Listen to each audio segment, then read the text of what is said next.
Good morning, all of you student.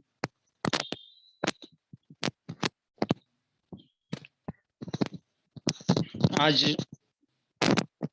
व्यापार के संदर्भ में जो जानकारी लेने वाले हैं, उसके लिए मैं अपने पंतनगर हिंदी माध्यमिक शाला घाटकोपर पूर्व से शरद कोड़ी आज का जो टॉपिक है वो टॉपिक के संदर्भ में आपको बताने वाला हूँ कि ये जो पार्ट है आपका 9th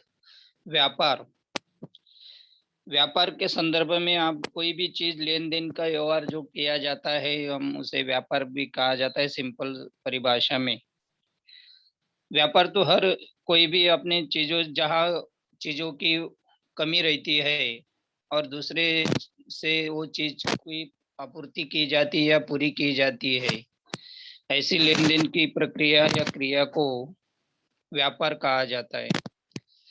तो आज जो पाठ है वो पाठ के संदर्भ में व्यापार के संदर्भ में हम बात करेंगे। तो उससे पहले कुछ चीजें आपको व्यापार के संदर्भ में मैं आपको बताना चाहता हूँ कि ये जो दैनंदिन अपने लगने वाली आवश्यकताएं जो है वस्तुओं की, वो सभी वस्तुओं के बारे में जहाँ से अपन खरीदते हैं या जो प्रोडक्ट जहाँ से तैयार होता है वहां से लेकर अपने पास कस्टमर तक आने तक या घर में यूज करने तक वो जो क्रियाएं होती है, वो क्रियाएं या आवश्यकताएं को पूरी करने को ही हम क्या कह सकते हैं, व्यापार कह सकते हैं।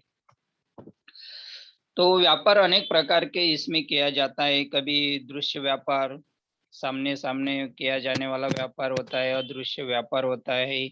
व्यापार के थोक व्यापार होता है। चिल्लर व्यापार होता है। ये जो व्यापार के जो प्रकार है वो सभी प्रकारों के बारे में भी हम जानकारी लेंगे। उससे पहले हम कुछ चीजें आपको बताना चाहते हैं कि व्यापार की एक संकल्पना अति प्राचीन काल से आपको मालूम होगी कि उस समय अपने मध्ययुगीन कालीन में व्यापार का विनिमय या व्यापार किस तरह का किया जाता था। तो उस समय वस्तु के बदले वस्तु दी जाती थी। मतलब है कि जो मेहनत या कोई चीज अपने से करवा लेता था या कुछ चीजें उसको दान में दी जाती थी या भेंट वस्तु के रूप में दी जाती थी, या एक आधी वस्तु के बदले, जैसे बर्तन बेचने वाले लोग आते हैं अभी भी, वो पुराना प्राचीन व्यवसाय जो है बहुत से लोग अपने ये सिटी मुंबई सिटी में अनेक जगह पर, गांव में, हर जगह पर ऐसा व्यवहार करते समय आपको देखने के लिए मिलेंगे या व्यापार करते समय देखने के लिए मिलेंगे। जैसे आपको उदाहरण के तौर पर बर्तनों पर कपड़े लेना, उसके बदले कपड़े देना, ये जो रहता है वो व्यापार बहुत ही प्राचीन काल से है। उसमें वस्तुओं के बदले वस्तुओं का ही लेन देन होता है। पैसे का उस समय कोई मोल नहीं रहता था या पैसे उस समय वो चलन नहीं था। श्रम के बदले अनाज अथवा अनाज के बदले तेल, नमक, दूध आदि पदार्थों का क्या होता था, लेन देन होता है। और जब व्यापार में मुद्रा यानी कि चलन, पैसा, ये प्रचलित हुआ, तब कुछ मेहनत के बदले पैसे दिया जाता था। कुछ चीजों के दाम ऐसे फिक्स किए गए, उसके अनुसार उनको उस चीज की कीमत दी जाने लगी। ऐसा धीरे धीरे धीरे धीरे इसमें क्या हुआ, प्रगति यानी तरक्की होती गई। यानी उसी कारण से नया नया प्रकार का जो चीजें है वो चीजों की फिक्स एक प्राइस तय की गई और उसके अनुसार वो चलन से या वो पैसे से उसकी कीमत क्या की गई, फिक्स की गई। और उसी के द्वारा जो व्यापार है आज, वो व्यापार आज प्रचलित रूप में चलने लगा है। हम देखते हैं कि व्यापार कोई भी चीज आप खरीदने जाओगे, जैसे यहाँ पर आपको जो चीजें दिखाई दे रही है, फ्रूट्स, फल, अपने जो महत्वपूर्ण घर में लगने वाले सामग्री है, वो सभी सामग्री ये इनकी एक फिक्स प्राइस रखी गई है और उसके बदले में हम क्या देते हैं, खरीदने के बाद जो पैसा वित्त है, अर्थ है, वो पैसे हम उनको पे करके ये चीजें खरीद के लाते हैं। ऐसे अनेक प्रकार की जो आवश्यकताएं रहने वाली जो चीजें है या दैनंदिनी में लगने वाली जो चीजें है, वो सभी चीजों का क्या करते हैं हम, लेन देन क्रिया करते हैं। और उसी क्रिया को कभी कभी हम क्रय और विक्रय कहा जाता है। जैसे मांग और आपूर्ति जो रहती है वो की जाती है। तो सबसे महत्वपूर्ण पॉइंट अपना ये आता है कि व्यापार किसे कहा जाए। व्यापार उसे कहा जाता है जो जिन वस्तुओं का लेन देन करके या व्यापार में जिन वस्तुओं का क्रय विक्रय किया जाता है, तो क्रिया को क्या कहते हैं, व्यापार कहते हैं। और उसी तरह ये व्यापार के जो कंसेप्ट है वो हर घर में, हर कोई भी व्यक्ति हो, उसको लगने वाली आवश्यकताएं चीजें जो है वो किसी न किसी द्वारा वहां तक उसके पास पहुंचती है, और ऐसी क्रिया को ही हम क्या कहते हैं, व्यापार कहते हैं। तो हम उसमें देखेंगे कि अब हम अपनी आवश्यकता को पूरा करने के लिए विविध वस्तुएं खरीदते हैं, अर्थात क्रय करते हैं, यानी कि मांग करते हैं। क्रय करना मतलब क्या है, मांग करना। और इसीलिए जब हम अपनी आवश्यकताओं को पूरे करने के लिए अनेक मार्ग से अनेक विविध वस्तुएं जो खरीदते हैं, वो खरीदते हुए क्रिया को ही क्या कहते हैं, क्रय कहा जाता है या मांग कहा जाता है।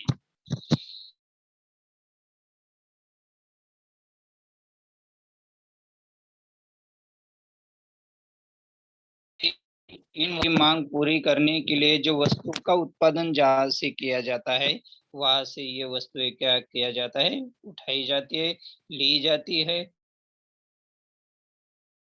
ये यानी कि जो क्रिया है वो व्यापार के थ्रू में की जाती है। उत्पादक वस्तुओं की आपूर्ति करते हैं, अर्थात थोक व्यापार को बेचते हैं। मैंने आपको बताया है कि व्यापार के जब प्रकार हम देखेंगे उसमें आपको बहुत सी चीजें देखने के लिए मिलेगी कि थोक व्यापार किस तरह का होता है, चिल्लर व्यापार किस तरह का होता है, देशांतर्गत व्यापार किस तरह का होता है, अंतर्राष्ट्रीय व्यापार किस तरह का होता है। इनके बारे में हम क्या करेंगे, जानकारी।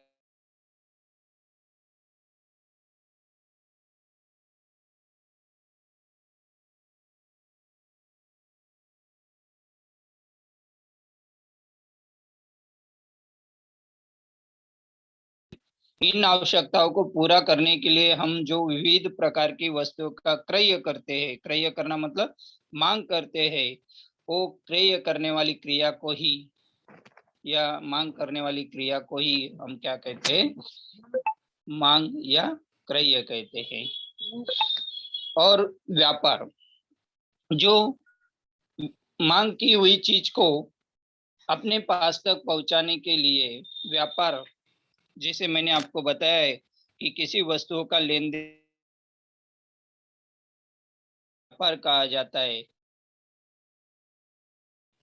आपूर्ति यानी कि विक्रय, आपूर्ति करना मतलब क्या है कि जिस स्थान पर किसी वस्तु की कमी होती है वहां उस वस्तु की मांग की जाती है, और जहां उस वस्तु का उत्पादन अतिरिक्त तो होता है वहां से वस्तु की आपूर्ति की जाती है। आपूर्ति करना मतलब है कि जहां पर जिस वस्तु का उत्पादन अधिक प्रमाण से है और जहां पर कम प्रमाण में उत्पादन होता है, ऐसी जगह पर वो चीज का क्या किया जाता है, आपूर्ति की जाती है। और विक्रय मतलब सेल की जाती है, वो उसे कहा जाता है आपूर्ति।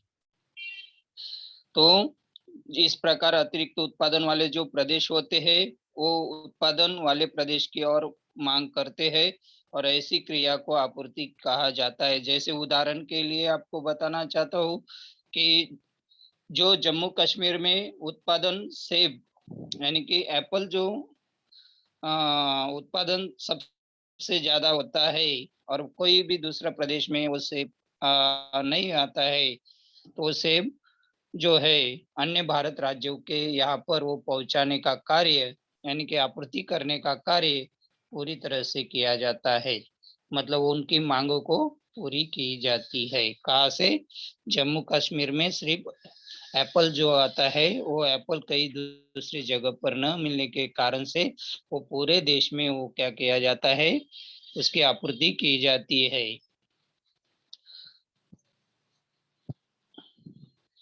दूसरे हम देखते हैं कि व्यापार क्रय और विक्रय की प्रक्रिया में ग्राहक और विक्रेता का समन्वय व्यापारिक आर्थिक प्रक्रिया है। अतिरिक्त उत्पादन वाले प्रदेश से कम उत्पादन वाले प्रदेश की और आपूर्ति करना। मैंने आपको पहले भी वो चीज बताई कि व्यापार करते समय क्रय और विक्रय मतलब ग्राहक और विक्रेता, इनका जो समन्वय है वो समन्वय ऐसा है कि उसके बीच में व्यापार जो शब्द की क्रिया है या वो व्यापार ये जो है वो ये दोनों के बीच में मतलब मॉडर्न जिसे या मीडियम जिसे माध्यम जिसे कहा जाता है, वो माध्यम जो होता है वो इस तरह का होता है कि ये दोनों को जोड़ने का काम, ग्राहक और विक्रेता को जोड़ने का काम व्यापार से के द्वारा किया जाता है। और इसलिए जो आर्थिक प्रक्रिया है वो आर्थिक प्रक्रिया के द्वारा व्यापार किया जाता है। व्यापार की परिभाषा तो मैंने आपको पहले भी बताया, वापस से एक बार और सुन लीजिए। ग्राहक और विक्रेता वस्तुओं का क्रय और विक्रय अथवा लेन देन करते हैं, ऐसे ही इसको क्रिया को व्यापार कहा जाता है।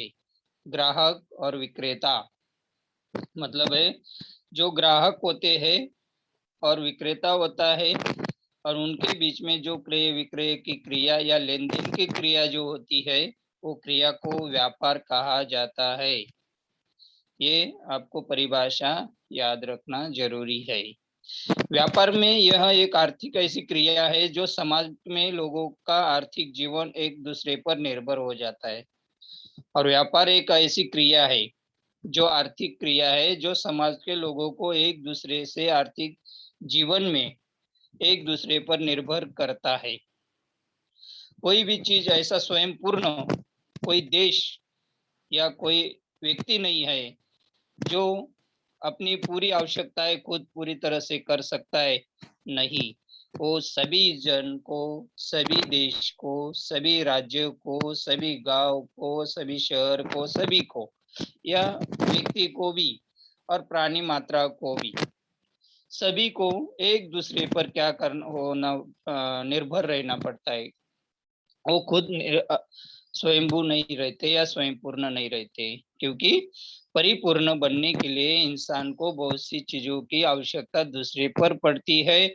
और इसीलिए अपन भौगोलिक इसमें देखा जाए तो कोई भी ऐसा देश, कोई भी ऐसा राष्ट्र, ऐसा आत्मनिर्भर यानी कि परिपूर्ण ऐसा देश नहीं है, क्योंकि भौगोलिक परिस्थितियां के कारण अलग अलग वातावरण की वजह से वहाँ की फसलों पर के संबंध में हो, वहाँ के खनिज संपत्ति के संबंध में हो या अन्य कोई चीजों के संबंध में हो, सभी जो निर्मित है वो अलग अलग जगह से होती है। इसीलिए एक दूसरे को अपने को एक दूसरे पर क्या रहना पड़ता है, निर्भर रहना पड़ता है, मग चाहे राष्ट्र हो या चाहे व्यक्ति हो।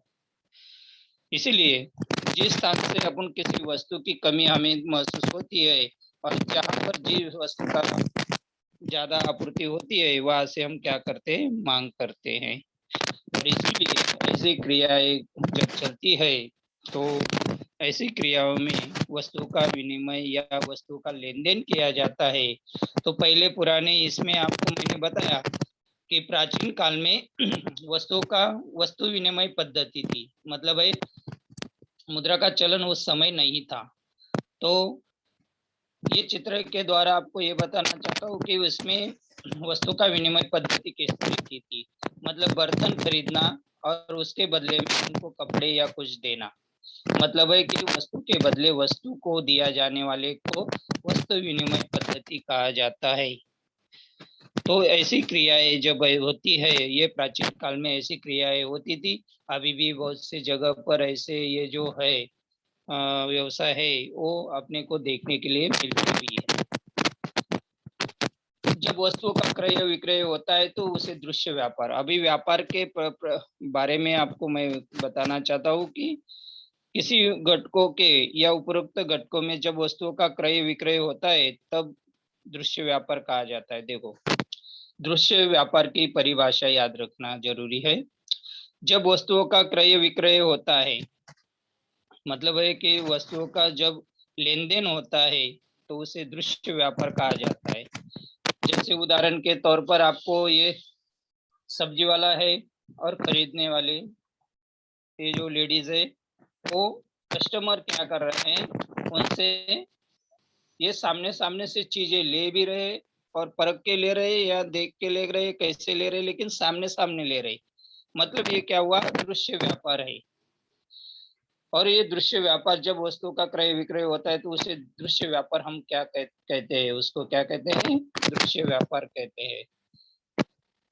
इसी में दूसरा जो अदृश्य व्यापार है, अदृश्य व्यापार इस तरह का होता है जो ऑफिशियल में बैठकर कुछ चीजें सिर्फ अपन एक एग्रीमेंट पेपर पर क्या किया जाता है, साइन या ये एग्रीमेंट बनाया जाता है। ऐसी क्रियाओं को जब देखा जाए, जब सेवाओं का लेन देन होता है तो उसे अदृश्य व्यापार कहा जाता है। मतलब एक सेवा दूसरे को दी जाती है और वो एक एग्रीमेंट पेपर पर किया जाता है, या कोई चीज पेपर पर की जाने वाली जो चीजें है वो अदृश्य व्यापार कहा जाता है। उसको उसको जब सेवाओं का लेन देन होता है तो अदृश्य व्यापार उसे कहा जाता है। तो इस तरह का जो व्यापार का संबंध है, दृश्य व्यापार और अदृश्य व्यापार, ये दोनों में इतना ही फर्क है कि कोई चीजें अपन जब खरीदते हैं तो वो सामने सामने खरीदने वाली चीजों को दृश्य व्यापार कहा जाता है, और अदृश्य व्यापार उसे कहा जाता है जो पेपर पर सिर्फ लिखित में सेवाएं दी जाती है या सेवाएं दी जाती है। ऐसे इस क्रिया को अदृश्य व्यापार कहा जाता है। इसमें व्यापार के प्रकार हम देखेंगे आगे। व्यापार के प्रकार में आपको सबसे महत्वपूर्ण चीज है कि यहाँ पर व्यापार के प्रकार कितने और किस तरह के हैं। वास्तव में दो ही व्यापार के प्रकार हैं, एक चिल्लर व्यापार और एक थोक व्यापार। दोनों में वस्तुओं की मात्रा के अनुसार वस्तुओं की नग की संख्या होती है। मतलब मैं आपको बताना चाहता हूँ कि इसमें व्यापार के प्रकार के सिर्फ दो प्रकार महत्वपूर्ण होते हैं। पहला है आपका थोक व्यापार और दूसरा है चिल्लर व्यापार। इसमें वस्तुओं की संख्या के अनुसार थोक और चिल्लर व्यापार ऐसे दो प्रकार किए गए हैं। पहला है उसमें थोक व्यापार। इसके बारे में जानकारी लेते हैं तो व्यापारी बड़ी मात्रा में वस्तुओं की जो खरीदी की जाती है, उत्पादन से सीधे यह खरीदारी की जाती है। खरीदे हुए माल को चिल्लर व्यापारियों से विक्रय किया जाता है। मतलब है कि जहां पर हम देखते हैं कि जहां से जिस वस्तु का उत्पादन होता है वह उत्पादन छोटे वाले व्यापारी जो रहते हैं, एक बड़े व्यापारी से छोटे वाले व्यापारी तक जो वस्तुएं पहुंचाई जाती है या लेन देन की जाती है, ऐसे इसको थोक व्यापार कहा जाता है। और इसीलिए इसी समय होने वाले व्यापार को थोक व्यापार हम मानते हैं या कहते हैं। कारखाने में कृषक आदि से थोक व्यापार बड़े मात्रा पर वस्तुओं की खरीदारी करता है। जैसे आम अथवा संतरा के बागान मालिक से थोक व्यापारी पूरे माल खरीद कर करता है। उदाहरण के लिए आपको बताया गया है कि आम और संतरा ये जो बाग रहते हैं, ये बाग के मालिक से थोक व्यापार क्या करता है, एक साथ में खरीदारी कर लेता है। और खरीदारी करने के बाद वो छोटे छोटे जो व्यापारी रहते हैं उनके यहाँ तक पहुंचाने का कार्य जो किया जाता है, यह जो क्रिया इनसे थोक कृषक से डायरेक्ट खरीदारी की जाती है या कारखाने से डायरेक्ट खरीदारी की जाती है। वो बड़े व्यापार जो रहता है, वो व्यापारी क्या करता है कि अपने अपने छोटे छोटे व्यापारी जो रहते हैं उनको क्या करता है, वो माल उनके वहां तक पहुंचाता है। और वो छोटे व्यापारी जो रहते हैं वो अपने कस्टमर तक या छोटे छोटे इसमें विभाग पर अपने सेल करने का ग्राहक तक पहुंचाने का कार्य वो लोग करते हैं। और ऐसी क्रियाएं जो है क्रय विक्रय ये जो क्रिया है लेन देन की, ये हमेशा चलती आ रही है और चल रही है। इसलिए थोक व्यापार का जो संबंध है कि डायरेक्ट कृषक से जो सामान्य वस्तु खरीदी जाती है या माल खरीदा जाता है, वो माल जो है डायरेक्ट बड़े व्यापारी खरीदता है और छोटे वो इसमें बंटवारा करता है, उसको क्या कहते हैं हम, थोक व्यापार कहा जाता है। चिल्लर व्यापार दूसरा जो है आपका चिल्लर व्यापार। चिल्लर व्यापार में बड़े थोक व्यापारी से माल खरीदकर सीधे उपभोक्ता को वस्तुएं बेची जाती है। मतलब जो कस्टमर होता है वो कस्टमर तक पहुंचाने का काम, ये जो बड़े व्यापारी रहते हैं वो छोटे व्यापारियों को जो चीजें देते हैं और वस्तु देते हैं, और वो वस्तु को अपने छोटे जो व्यापारी होते हैं वो ग्राहक तक पहुंचाने का कार्य करते हैं, और ऐसी क्रिया को चिल्लर व्यापार कहा जाता है। इसमें वस्तुओं की मात्रा कम होती है, जैसे चिल्लर विक्रय करने वाले दुकानदार, बागानी सब्जियों का विक्रेता, जैसे दुकानदार अपने छोटे छोटे माल कम भर के लाता है और कस्टमर तक पहुंचाने का कार्य करता है। ऐसे अनेक प्रकार के जो चिल्लर व्यापार है वो विक्रय के द्वारा या दुकानदार के द्वारा या सब्जी बेचने वाले या विक्रेता के बारे में ये चिल्लर व्यापार क्या करता है कि अपने ग्राहक तक पहुंचाने का, उपभोक्ता के पास पहुंचाने का कार्य ये करते हैं। तो इस तरह के दोनों व्यापार के जो प्रकार है वो प्रकार, थोक व्यापार और चिल्लर व्यापार में ये फर्क है कि डायरेक्ट सीधे अपने कंपनी से या कारखाने से वस्तु जो खरीदी जाती है वो थोक व्यापार, और जो बड़ा जो व्यापारी रहता है वो अपने छोटे छोटे व्यापारियों को जो वस्तु पहुंचाता है या वो वस्तुएं देता है, तो चिल्लर व्यापार उसको कहा जाता है। मतलब दोनों में जो फर्क है वो खरीदारी में क्या है, वस्तु की खरीदारी में क्या फर्क है कि वो डायरेक्ट कारखाने से खरीदी जाने वाली चीजें और वो खरीदी हुई चीज को छोटे छोटे व्यापारियों तक पहुंचाने का कार्य, और छोटे व्यापारी जो रहते हैं वो अपने कस्टमर तक पहुंचाने का कार्य करती है। ऐसे चिल्लर व्यापार और थोक व्यापार की परिभाषा है या वस्तु की लेन देन के बारे में हम जानकारी लेते हैं। तो आगे इसमें प्रदेश के क्षेत्र के विस्तार के अनुसार देखा जाए, भौगोलिक स्थिति, या मैंने आपको पहले भी बताया कि कोई भी देश, कोई भी ऐसा व्यक्ति जो आत्मनिर्भर नहीं है या परिपूर्ण नहीं है, क्योंकि उसको भौगोलिक स्थिति के कारण से या भौगोलिक परिस्थिति के विविधता के कारण से या वितरण के परिणाम के कारण से हर राष्ट्र को अपने दूसरे राष्ट्र पर निर्भर रहना पड़ता ही है।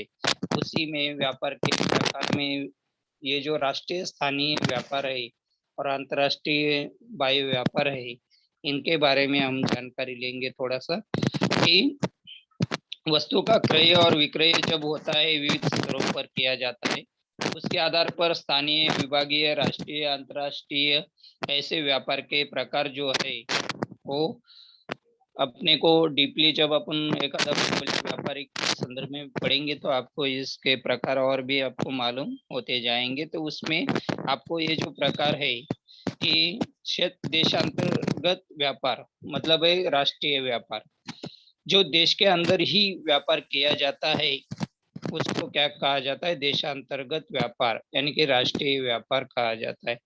एक ही देश में विभिन्न प्रदेशों के बीच में व्यापार होता है।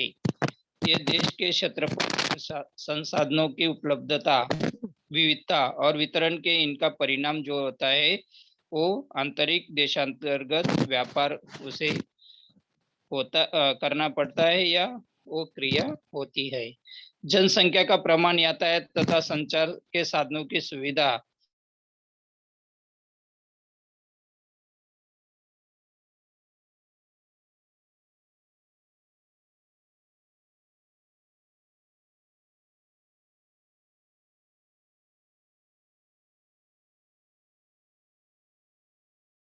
वो ज्यादातर वहां तक पहुंचाने का काम अपने को ये देशांतर्गत व्यापार वहां पर वो सेवा जैसे सिटी को बाहर से अपने को मांग करनी पड़ती है। तो ये हुआ देशांतर्गत व्यापार। इसमें भारत में भौगोलिक घटकों की हम विविधता देखेंगे तो हमें जनसंख्या के आधार पर हो या अविकसित प्रदेश के संदर्भ में हो,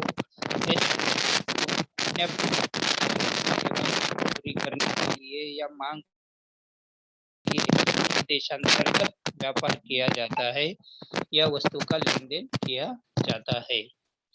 तो अंतर्राष्ट्रीय व्यापार, उसमें दूसरा जो है प्रकार कि अंतर्राष्ट्रीय व्यापार, एक देश से दूसरे देश के बीच होने वाले वस्तुओं का वो सेवाओं का विनिमय अंतर्राष्ट्रीय व्यापार कहलाता है। मतलब एक देश ने दूसरे देश से बीच में जो भी एग्रीमेंट होता है, वो एग्रीमेंट को वस्तुओं के द्वारा, सेवाओं के बारे में हो या अन्य कोई चीज के बारे में हो, ये जो लेन देन होता है उसको हम क्या करते हैं, अंतर्राष्ट्रीय व्यापार कहते हैं। कुछ देशों में विशिष्ट वस्तुओं का अतिरिक्त उत्पादन होता है। देखो, देशों के इसमें विशिष्ट अधिक वस्तुओं का उत्पादन होता है और कुछ देशों में उसकी मांग जो है वो अधिकतर होती है। क्यों होती है? कि वो चीज उस देश में नहीं मिलती है, इसलिए वो दूसरे देश से क्या करता है, खरीदारी करता है या वस्तु की मांग करता है। वह उत्पादन मांग करने वाले देशों में भेजा जाता है। मगर जो देश को जो वस्तु की कमी रहती है, वो देश से क्या करेगा, मांग करेगा। और इसी से अंतर्राष्ट्रीय व्यापार प्रारंभ हुआ है। और इसी से अपने अंतर्राष्ट्रीय व्यापार जो है वो एक दूसरे के बीच में जो भी निर्भर है या वस्तु की कमी है, वो पूरी एक दूसरे के देश के द्वारा की जाती है। तो अंतर्राष्ट्रीय व्यापार में जो दो देशों के बीच में तो उसे द्विपक्षीय व्यापार भी कहा जाता है।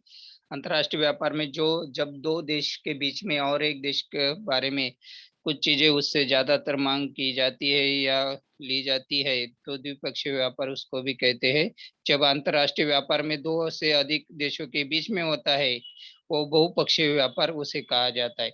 मतलब एक देश से अनेक देशों की मांग पूरी करने के लिए या अनेक देश एक से दो देशों से ज्यादा मांग कर रहे हैं अपन, तो बहुपक्षीय व्यापार भी उसे कहा जाता है।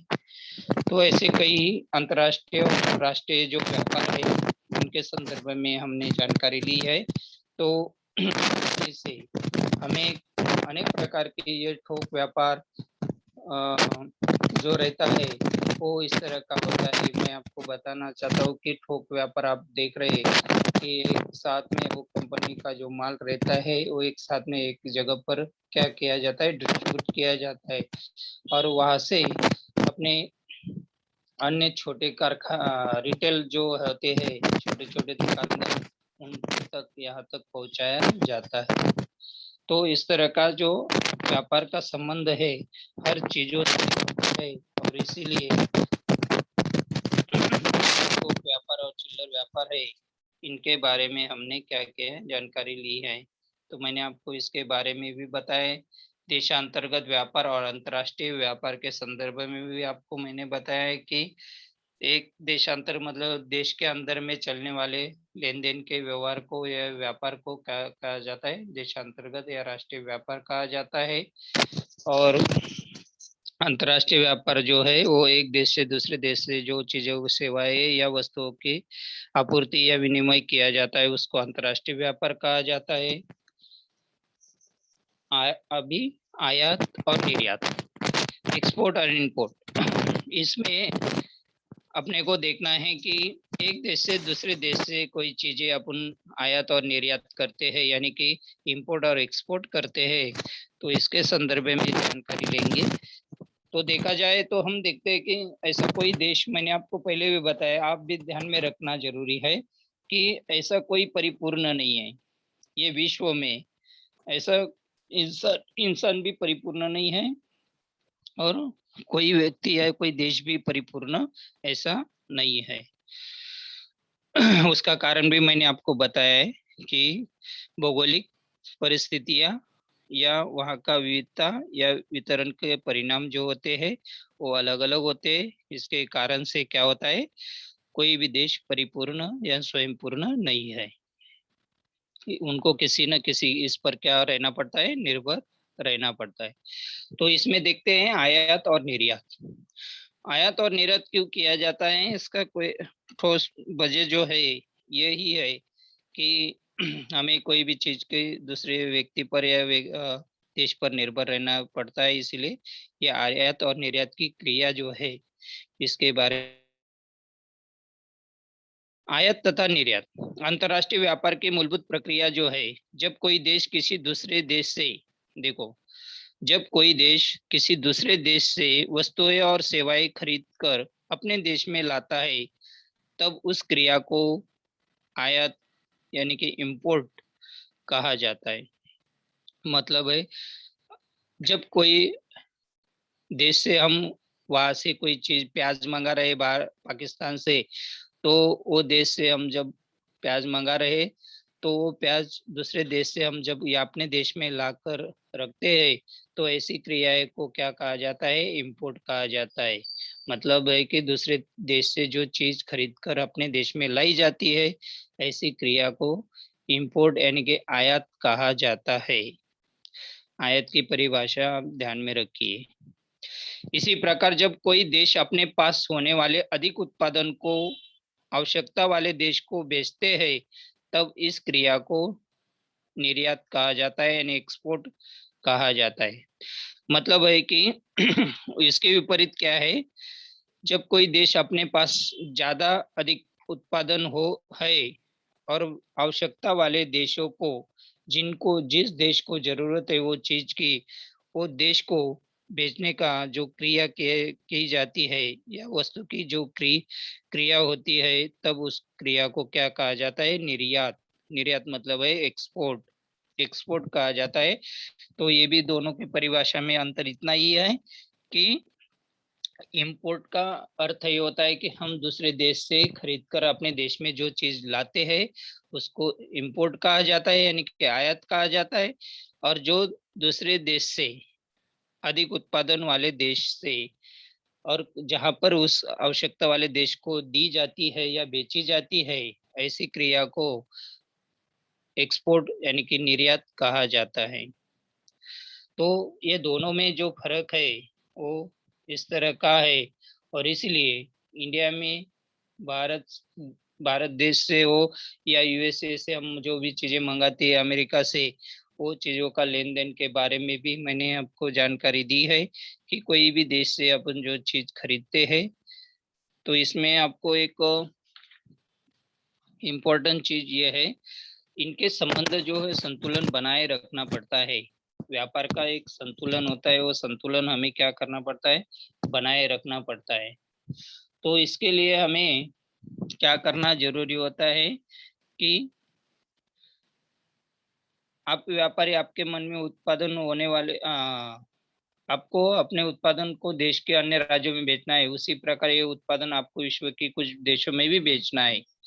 इनमें से कौन सा व्यापार करना सरल होता है, आपको एक चीज बताना चाहता हूँ कि आपने को एक ही चीज को 4 देशों में या 5 देशों में अपने को वो चीजें देनी है या बेचनी है, तो उसका संतुलन जो है किस तरह का बनाए रखना चाहिए, यानी कि व्यापार का संतुलन जो है वो किस तरह बनाए रखना चाहिए। इसके लिए व्यापार का संतुलन के बारे में 2 प्रकार उसके भी है। पहला है, इसमें यहाँ पर आपको दिया गया है कि किसी देश व्यापार का संतुलन, ये जो पॉइंट है इसमें आपको टॉपिक में क्या बताया गया है महत्वपूर्ण, कि किसी देश के विशिष्ट कालावधि में आयात और निर्यात के कुल मूल्यों में होने वाले अंतर को व्यापार संतुलन कहा जाता है। व्यापार संतुलन किसे कहा जाता है कि किसी देश के विशिष्ट कालावधि में, मतलब कोई भी देश का के कारण में उनको आयात और निर्यात के कुल मूल्य में होने वाले अंतर को, मतलब है आयात और निर्यात में इस मूल्य, कुल मूल्य मतलब एक जो कीमत होती है, वो कीमत को में अंतर जो होता है उसको व्यापार का संतुलन कहा जाता है। मतलब दोनों भी चीज, आयात और निर्यात वस्तु में, दोनों में उसका मूल्य कितना होता है, इसमें अंतर जब पाया जाता है या अंतर होता है तो उस व्यापार का संतुलन कहा जाता है। ऐसा निम्न इस प्रकार आप देख सकते हैं। जब आयात मूल्य निर्यात मूल्य की अपेक्षा अधिक होती है तब प्रतिकूल व्यापार संतुलन होता है। देखो, जब आयात का मूल्य निर्यात मूल्य की अपेक्षा से अधिक होता है, ध्यान में रखिए, जब आयात का मूल्य निर्यात मूल्य की अपेक्षा से अधिक होता है तब प्रतिकूल व्यापार होता है। आप इसमें देख सकते हैं, पहले वाले ड्रॉ में आपको बताया गया है कि आयात और निर्यात, जब निर्यात मूल्य आयात मूल्य की अपेक्षा से अधिक होता है तब अनुकूल व्यापार संतुलन कहा जाता है। देखो, आयात मूल्य से निर्यात मूल्य से आयात मूल्य की अपेक्षा अधिक होती है तब अनुकूल व्यापार कहा जाता है। और दोनों भी समांतर जब रहता है, आयात और निर्यात, जब आयात और निर्यात मूल्य लगभग समान होते हैं तो संतुलित व्यापार कहा जाता है। मतलब है, हमें तीन प्रकार के जो व्यापार है, प्रतिकूल व्यापार, अनुकूल व्यापार और संतुलित व्यापार, तीनों में ये फर्क है कि जब पहला इसमें प्रतिकूल व्यापार में क्या है, आयात का मूल्य जब निर्यात मूल्य से अधिक होता है तब वो प्रतिकूल व्यापार होता है, और अनुकूल व्यापार में जब निर्यात मूल्य आयात मूल्य से अधिक होता है तब अनुकूल व्यापार होता है। और जब ये दोनों समान होते हैं, आयात और निर्यात, तब संतुलित व्यापार होता है। तो इस तरह का व्यापार का संतुलन किस तरह बनाए रखने के लिए ये जो घटित वस्तुएं या ये चीजें है, आयात और निर्यात, इनको समान स्तर में किस तरह का किया जा सकता है, इसका संतुलन व्यापार में किस तरह रूपांतर हो सकता है, इसके बारे में जानकारी ली गई।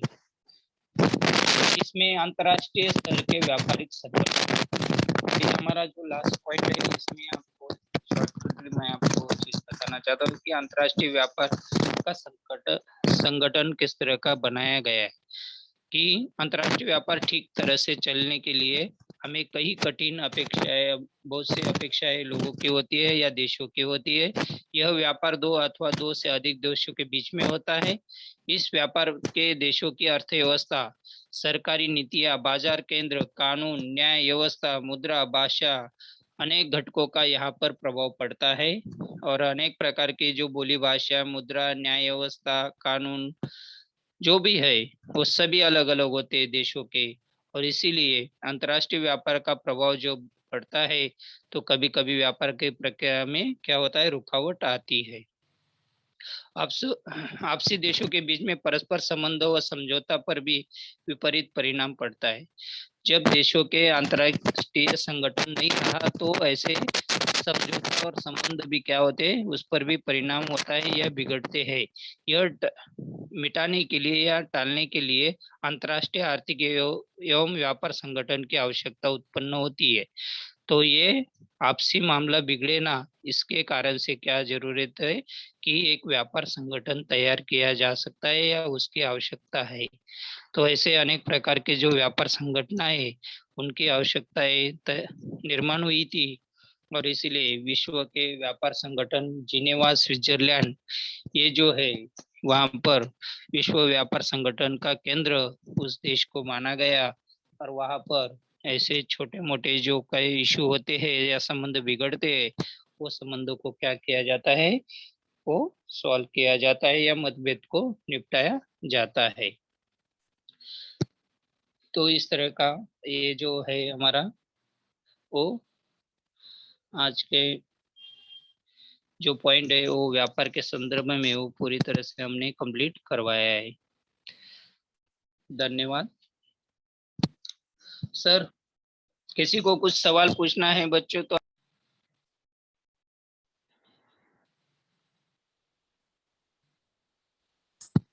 Hello sir. हाँ बोलो बेटा। चिल्लर व्यापार मतलब? चिल्लर व्यापार मतलब है कि जो बड़े थोक व्यापारी व्यापार से माल जो खरीद कर सीधे अपने ग्राहक तक पहुंचाया जाता है, ऐसी क्रिया को चिल्लर व्यापार कहा जाता है। Thank you sir. Okay.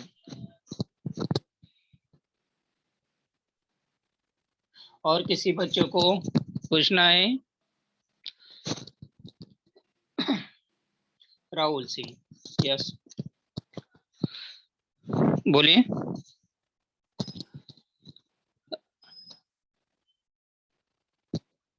Hello, किसी को कुछ पूछना है तो जरूर पूछिए। हेलो,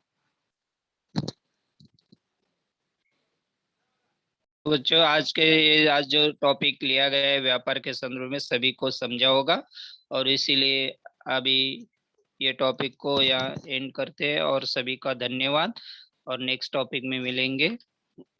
गुड मॉर्निंग सभी को वापस से, धन्यवाद अगेन। Okay sir.